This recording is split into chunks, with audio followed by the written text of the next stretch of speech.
What is expensive to buy, but people don't realize, is cheap to make.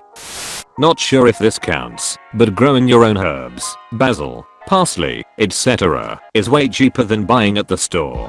The plants are easy to grow, can be kept inside, and instead of spending $5 on a jar of seasoning at the store, you just pluck off a couple of fresh leaves when you need them.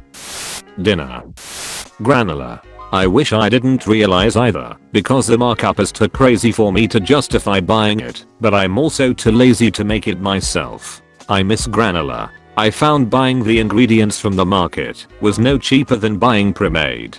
We are probably paying too much for the ingredients here in overpriced Australia. My son does make it himself in small quantities, but only because he wants to control the ingredients.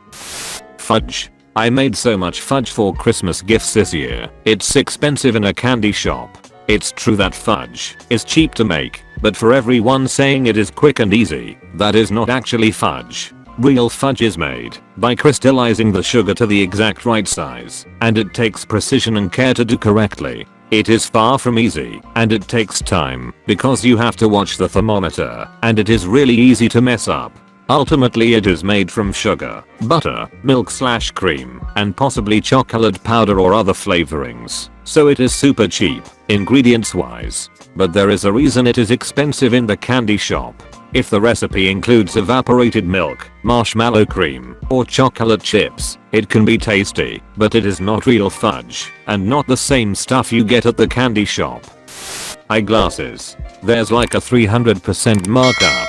I used to work at an eyeglasses store and you're getting ripped off period, but especially if you shop at big corporations like LensCrafters. They charge double the price for the exact same lenses the family optical I worked for sold. Just because they could tell PPLBS about their quality over competitors, but the lenses all come from the same manufacturer. They will also upsell you on more expensive lenses you don't need. Typically called high-end X lenses, but they might put some fancy name on it like super thin or lightweight or BS. But fact is you don't need thin lenses, unless your prescription is higher than like a +3 or -4. The thing with big corporations too is they make you feel the price is the price, but since the industry has such a high markup a lot of opticals have room to haggle. I don't know if LensCrafters still will, but other places certainly will, especially on eyeglasses.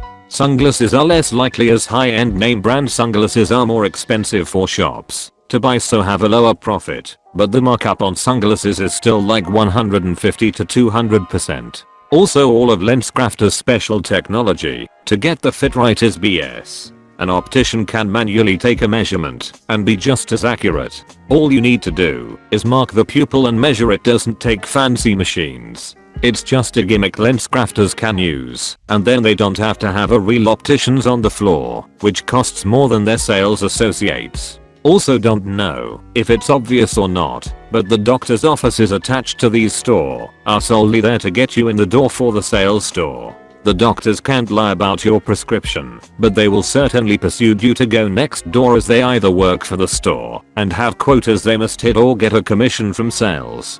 So where do I shop now? Online lol. You can get the exact same brand name frames as you see in store for half the price. Just make sure you're shopping at a legit online store like Clearly Contacts. As for lenses, they're honestly all coming from the same place. Essilor Lenses owns Clearly Contacts. Luxottica merged with Essilor Lenses and together Essilor Luxottica own LensCrafters, Pearl Vision, Sears, and Target Optical, Sunglass Hut, Spectacle Hut, iMed, and more. They practically have monopoly, so don't listen to BS about quality, just go for the place where it's cheapest, because if they are a corporation it's all coming from the same place anyways.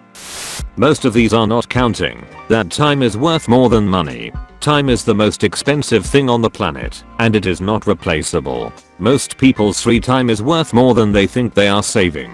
Anyway, I will concede cooking dinner at home is a big time and money saver. Furniture. It has an incredible markup from manufacturing. The same is true of mattresses, hence why so many startups are disrupting the space. Beef jerky. Get a dehydrator and go to a butcher and get thinly sliced top round. You can make pounds upon pounds for less than a quarter of what you'd pay for a single pound of commercial jerky. Bags of saline in hospitals. It's about $1 to make, bag and all, but American hospital/ambulances charge anywhere from $100 to $500 per bag. Healthcare shouldn't be for profit. Exfoliants. If you're talking skin treatments, and not defoliants like Agent Orange, yup. Sugar scrubs are expensive to buy, cheap as hell to make. Just mix roughly equal parts of sugar and any cooking oil, like half a cup each, to your desired consistency, and add a few drops of nice smelling essential oils. You wanna go higher quality, buy a pound of coarse unrefined turbinado sugar for $6 and get a jar of organic virgin coconut oil for a similar price. You get like 10 times as much sugar scrub for what you'd pay for a commercial preparation, and can mix it in small batches as needed, so you don't need to worry about water eventually getting in and dissolving it all. Hardtack candy. Make a buttload of it for work and they think I spend a lot on it. Pesto. It's like 5 ingredients you just toss in a food processor, most of which you probably have in your cabinets anyway. Prescription medication. When I was in India I bought about a 2 years supply of allergy medication, cetirizine hydrochloride 10 milligrams, for about $7. The markup that pharma companies must put on meds is insane.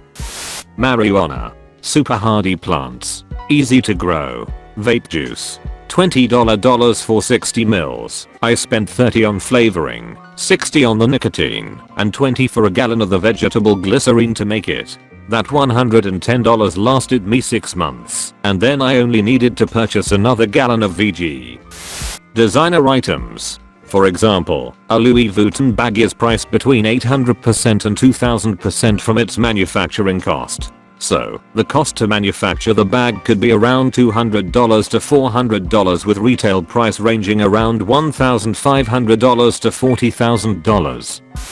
Beer. Depending on where you are and your water quality. 10 gallons for $20 cheap.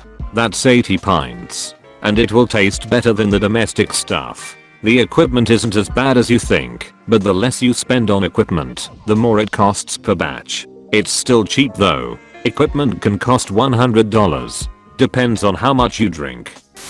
Fermented hot sauce. I stopped buying Frank's and Tabasco when I learned how to make my own. Simply buy chilies. Brine that in vinegar and sea salt or regular salt. Chop the chilies and throw that in the brine. Leave for a week or 2. Take it out, strain out the brine, and blend the chilies. For every 2 parts use 1 cup of brine. Bottle that and flex when your girl's dad calls you over for his barbecue. The amount of sauce you get is totally worth it, especially cause it's cheaper. You get more control on the ingredients that go into it, and you could totally experiment like a college freshman. Vanilla extract. I spent $50 on supplies and literally made 36 ounces of vanilla extract. It has to age for a bit before I can use it, but I can keep adding more liquor to the bottle as I use it up. Gaming PCs. People have spent tons of money on buying gaming PCs from name brand manufacturers when they can watch a few YouTube videos and build one for a fraction of the price. Education for a good career. Example, information security. Most of the guys are self-taught, and the information security degrees don't really help you learn job skills. Ethernet cables. Sure, you have a relatively higher initial cost, since you need to buy the Cat6 cable in a huge box, plus you need a cable crimper and some ends, but after that, you can make stupid long cables for pennies. High quality coffee beans. Roasting coffee can definitely be a nuanced skill. I don't want to oversimplify the 1% of truly unique coffee roasters, but you can get just as good quality as 99% of these high-priced artisan roastery brands just doing it yourself at home with an air popcorn popper, and green, unroasted beans are 3 or 4 times cheaper per pound than roasted beans. Also, it only takes around 10 minutes per batch. My favorite cups of coffee I've ever had are from beans I've roasted myself, and I'm just a novice roaster with a $20 popcorn popper. Printer ink. It really don't cost much to make. On the other hand, printer companies usually sell printers lower than the production cost, and they cover that loss through selling printer ink. Glasses. As in spectacles. I used to work at an optician's. I'm not sure about specific lenses, but the frames, even designer ones, are dirt cheap. Boss would buy them in For example, Harmony, Hugo Boss, Jimmy Choo etc for approximate £17 a frame. She would sell them without the lens for minimum £150. Absolutely massive markup on frames. Make sure to subscribe to our channel and hit the notification bell. Let us know your thoughts on this topic. See you soon.